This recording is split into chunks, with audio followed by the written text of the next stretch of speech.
Halo, Assalamualaikum warahmatullahi wabarakatuh. Kami mahasiswa Universitas Bina Sarana Informatika, Fakultas Ekonomi dan Bisnis, Prodi Akuntansi. Pada video kali ini, kami akan membahas materi yang diberikan oleh Ibu Dorit Hartini, mata kuliah Akuntansi Manajemen. Nah, semoga video kami ini dapat bermanfaat untuk kita semua, dan langsung aja kita lanjut ke videonya ya guys ya. Analisis biaya volume dan laba atau CFP, yaitu kunci perencanaan dan pengambilan keputusan. Analisis biaya volume dan laba atau cost volume profit adalah sebuah alat manajemen yang sangat penting dalam perencanaan strategis dan pengambilan keputusan sebuah bisnis.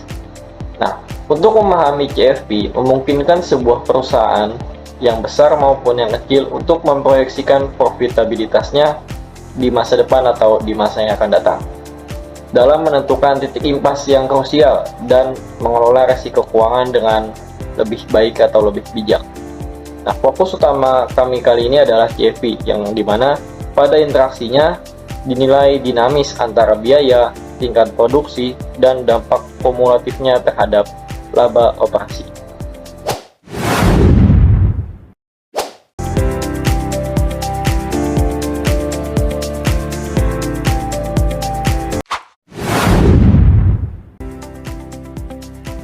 Apa itu analisis biaya volume laba atau CVP?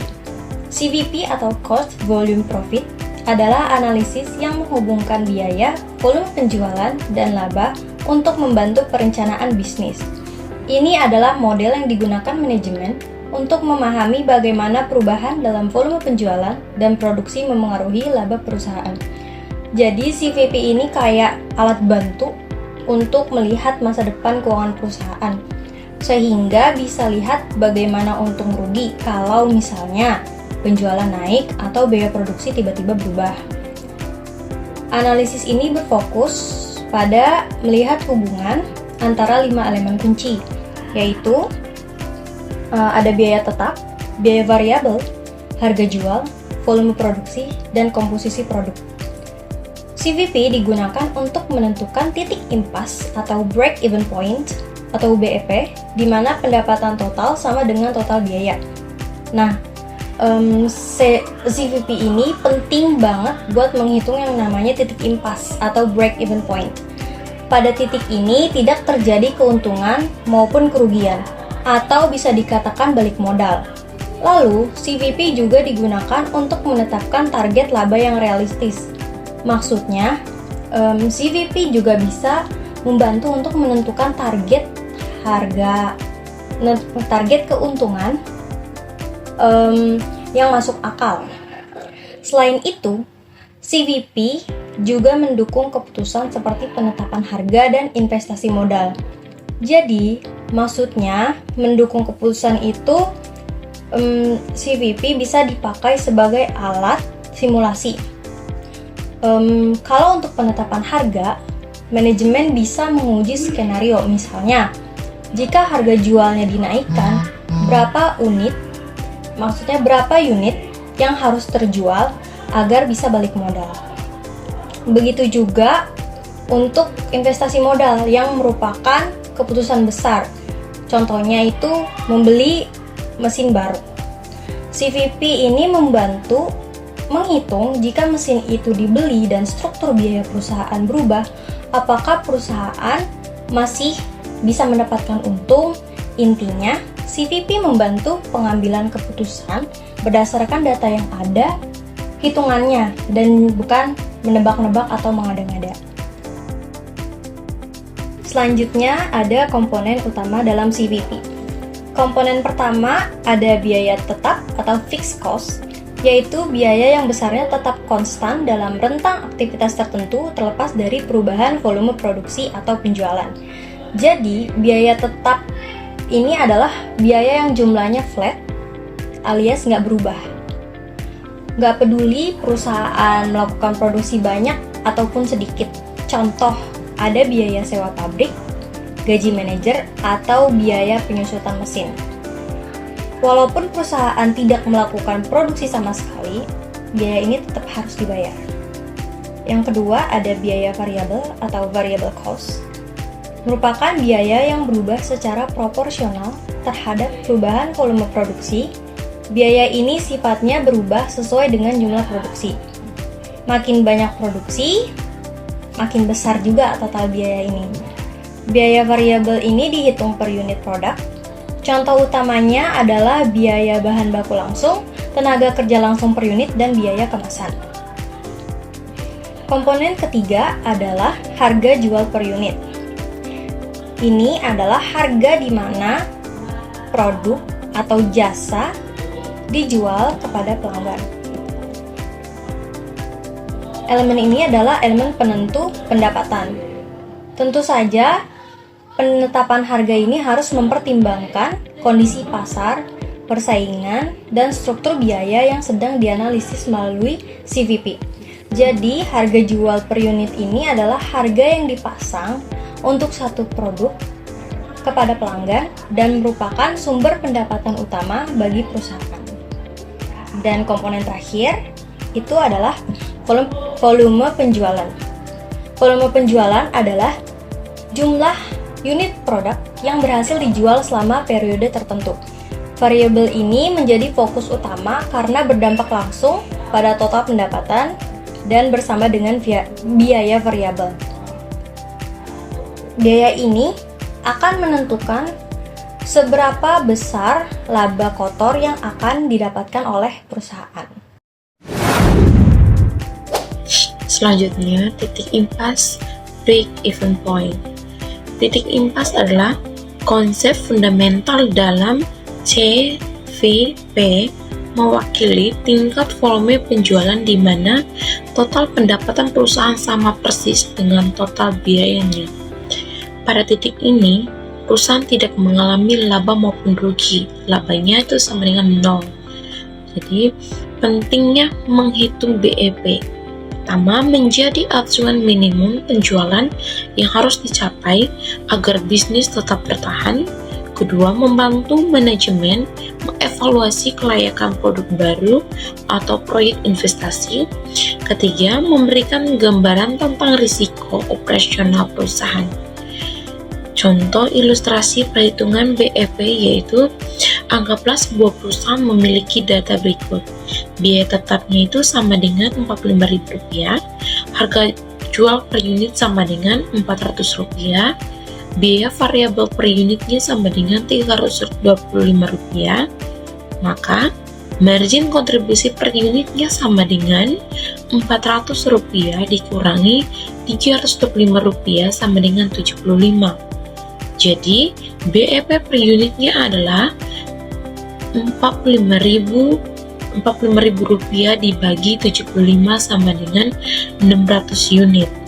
Jadi, perusahaan harus menjual minimal 600 unit untuk menutup semua biaya operasionalnya. Rumus untuk menghitung titik impas dalam unit sangat esensial bagi setiap manajer. Metode persamaan. Sebelum itu, kita di sini ada beberapa komponen. Yang pertama adalah ada fixed cost atau biaya tetap. Ini adalah biaya yang tidak berubah meskipun jumlah produksi berubah seperti sewa gedung atau gaji karyawan tetap. Yang kedua ada variable cost atau biaya variabel per unit, biaya yang berubah tergantung jumlah unit yang diproduksi seperti bahan baku atau biaya tenaga kerja langsung. Yang ketiga ada price atau harga jual per unit. Dan yang keempat ada key, jumlah unit yang harus dijual untuk mencapai titik impas. Berdasarkan persamaan laba rugi, kita mulai dari formula dasar laba rugi. Penjualan sama dengan biaya tetap dan biaya variabel ditambah laba. Pada titik BEP, profit sama dengan 0. Jadi, penjualan biaya tetap ditambah biaya variabel. Lalu kita jabarkan satuan per unit, harga jual dikali Q sama dengan fixed cost ditambah variable cost dikali Q. Nah, dari persamaan ini kita bisa turunkan rumus untuk mencari jumlah unit BEP.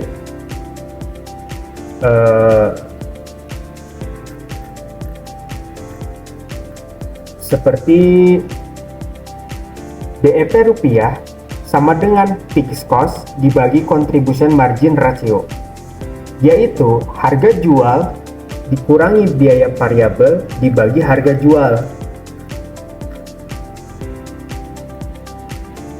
Tapi yang paling sering dipakai mahasiswa atau yang paling sering dipakai, hitung dulu Q lalu dikalikan dengan P.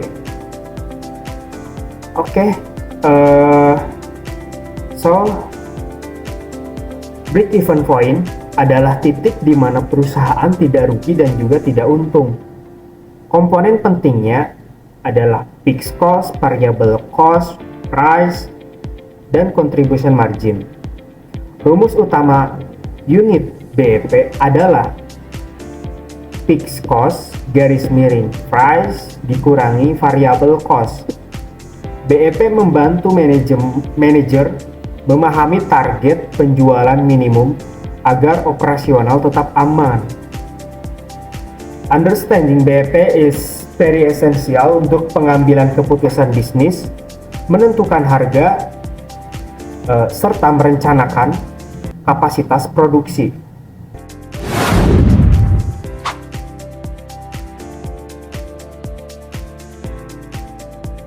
Margin kontribusi dan margin keamanan. Dua metrik kunci berasal dari CVP yang memberikan wawasan lebih lanjut mengenai profitabilitas dan risiko perusahaan. Margin kontribusi, selisih antara total pendapatan dan total biaya variabel. Margin kontribusi menunjukkan jumlah pendapatan yang tersisa setelah biaya variabel ditutupi. Sisa ini kemudian digunakan untuk menutup biaya tetap dan menyumbang laba. Margin kontribusi yang tinggi mengindikasikan struktur biaya variabel yang rendah, yang umumnya diinginkan. Sedangkan margin keamanan atau margin of safety, selisih antara penjualan aktual atau yang dianggarkan dan penjualan pada titik impas, ini menunjukkan seberapa jauh penjualan dapat turun sebelum perusahaan mulai menderita kerugian. Margin keamanan dapat dihitung dalam unit maupun dalam rupiah. Rumus margin keamanan penjualan aktual dikurangi penjualan BEP.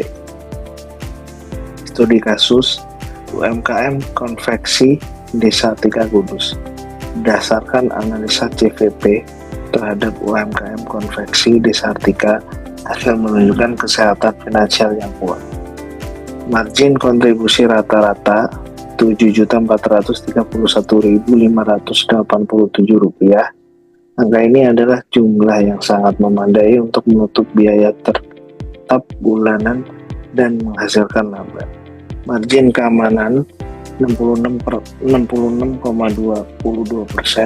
Persentase ini sangat tinggi, menunjukkan bahwa penjualan perusahaan dapat anjlok hingga 66,22% dari level saat ini sebelum mencapai titik impas. Ini memberikan perusahaan bantalan risiko atau safety cushion yang besar terhadap kepastian pasar.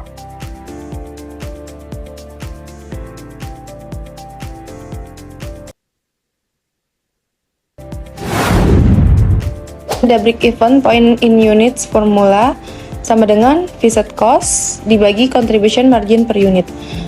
Di sini ada nomor 2, yaitu metode contribution margin atau CM method. Contribution margin atau CM adalah selisih antara penjualan per unit dengan biaya variabel per unit, yaitu bagian penjualan yang menyumbang untuk menutup biaya tetap. Ada rumus BIP dalam unit, ada CM per unit sama dengan P dikurang VC. BIP sama dengan FC dibagi CM per unit. ada rumus BIP dalam rupiah, yaitu BIP sama dengan FC dibagi CM ratio. CM ratio sama dengan CM per unit dibagi P. Keterangannya itu adalah ada Q itu jumlah unit pada titik impas. FC itu fixed cost atau biaya tetap, P itu adalah harga jual per unit. FC itu variable cost atau biaya variabel per unit. Yang ketiga itu metode pendekatan grafik atau graphical method. Pada metode ini BIP digambarkan secara visual dengan grafik antara sumbu X atau horizontal dengan sumbu Y atau vertikal. Sumbu X itu yang dimana jumlah unit yang dijual, sumbu Y itu dimana nilai uang atau biaya dan pendapatan. Ada langkah-langkahnya yaitu gambar garis biaya tetap adalah FC sejajar dengan sumbu X. Tambah yang kedua itu ada tambahkan garis total biaya atau TC sama dengan FC ditambah FC dikali Q. Gambar garis penjualan atau sales dari titik 0 dengan kemiringan. Yang keempat itu ada titik potong antara garis total biaya dan penjualan adalah titik. Di titik ini total pendapatan sama dengan total biaya.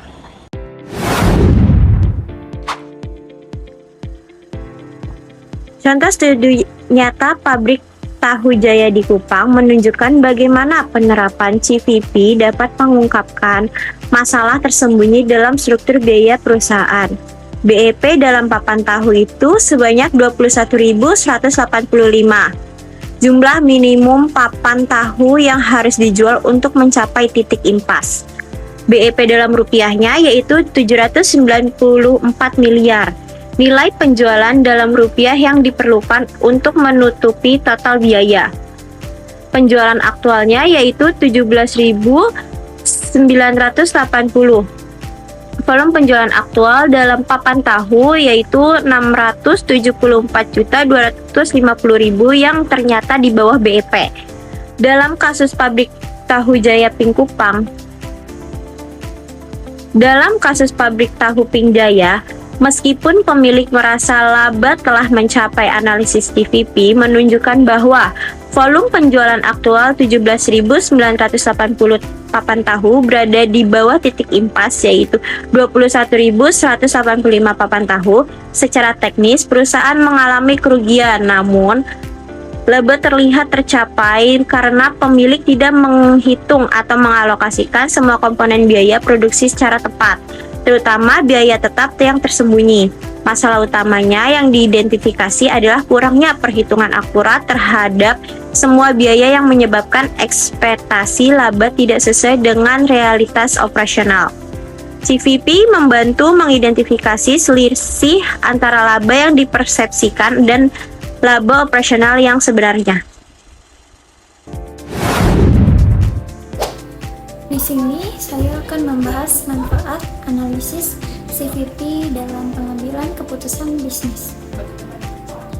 Manfaat analisis CVP: pertama, CVP itu membantu perusahaan dalam membuat rencana keuangan dengan tahu titik impas atau BEP.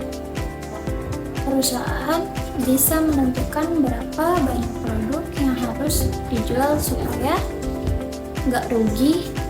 Dari situ strategi pemasaran juga bisa disesuaikan. Kedua, ada yang namanya margin of safety. Ini penting banget karena dari sini perusahaan bisa tahu seberapa aman penjualannya. Jadi bisa kelihatan kalau penjualan turun apakah masih aman atau sudah mulai masuk zona rugi. Yang ketiga, CVP juga berguna untuk simulasi. Misalnya, kalau harga naik sedikit, apa pengaruhnya? Kalau biaya bahan baku naik, BEP-nya jadi berapa? CVP bisa kasih gambaran cepat tentang dampak perubahan-perubahan itu. Yang keempat, analisis ini juga membantu perusahaan mengambil keputusan kayak menerima pesanan khusus atau mau pindah dari tenaga kerja manual ke mesin otomatis. semua keputusan seperti itu bisa dihitung dampaknya ke laba. Lalu di sini ada tantangan dan asumsi dalam CVP. Tantangan dan asumsi CVP, tapi ada hal yang perlu diperhatikan juga. Analisis CVP itu pakai beberapa asumsi. Misalnya, menganggap harga jual per unit dan biaya variabel per unit itu tetap. Padahal di dunia nyata, kadang ada diskon, ada kenaikan harga, dan sebagainya. Kemudian biaya harus dipisahkan dengan jelas antara biaya tetap dan biaya variabel. Kalau ada biaya campuran, harus dipisah dulu supaya analisisnya nggak salah. CVP juga menganggap kondisi usaha itu stabil, artinya permintaan, proses produksi, dan hukum-hukum yang berlaku nggak berubah tiba-tiba. Kalau ada perubahan mendadak, hasil CVP bisa meleset. Dan yang paling penting, data harus akurat. Kalau datanya salah atau nggak up to date, hasil analisisnya juga bisa bikin perusahaan salah. Untuk slide yang terakhir ini ada kesimpulan yang dimana CFP sebagai pilar perencanaan bisnis yang efektif. Nah, analisis biaya, volume, dan laba merupakan salah satu alat manajerial paling mendasar, namun paling kuat untuk mengelola profitabilitas. Yang dimana ini juga memberikan kejelasan yang tak ternilai dan mengenai bagaimana setiap unit penjualan itu berkontribusi terhadap menutup biaya tetap dan menghasilkan laba. Yang pertama ini ada gambaran jelasnya, di mana CFP ini menyajikan hubungan eksplisit antara biaya, volume, dan laba untuk menghilangkan ketidakpastiannya dalam operasional finansial. Yang kedua ada dukungan strategis, yang dimana CFP ini sebagai alat yang vital untuk menentukan strategi harga, bauran produk, dan volume penjualan yang optimal untuk mencapai target laba yang telah ditetapkan. Selanjutnya ada manajemen risiko, yang dimana dengan mengidentifikasi titik imbasnya dan margin keamanan, perusahaan ini dapat proaktif untuk menghindari kerugian dan meningkatkan daya tahan bisnis. Dan untuk yang terakhir yaitu peningkatan daya saing, yang dimana implementasi CFP ini sangat tepat untuk memastikan bahwa keputusan operasional selaras dengan tujuan profitabilitas jangka panjang dalam mendorong pertumbuhan dan keberlanjutan bisnisnya. Sekian presentasi dari kelompok kami yang membahas mengenai analisis biaya, volume, dan laba. Semoga presentasi kami ini dapat memberikan gambaran yang jelas mengenai analisis biaya, volume, dan laba, dan materi yang kami sampaikan semoga jelas dan bermanfaat untuk kita semua. Sekian itu saja dari kami. Wassalamualaikum warahmatullahi wabarakatuh. See you the next video.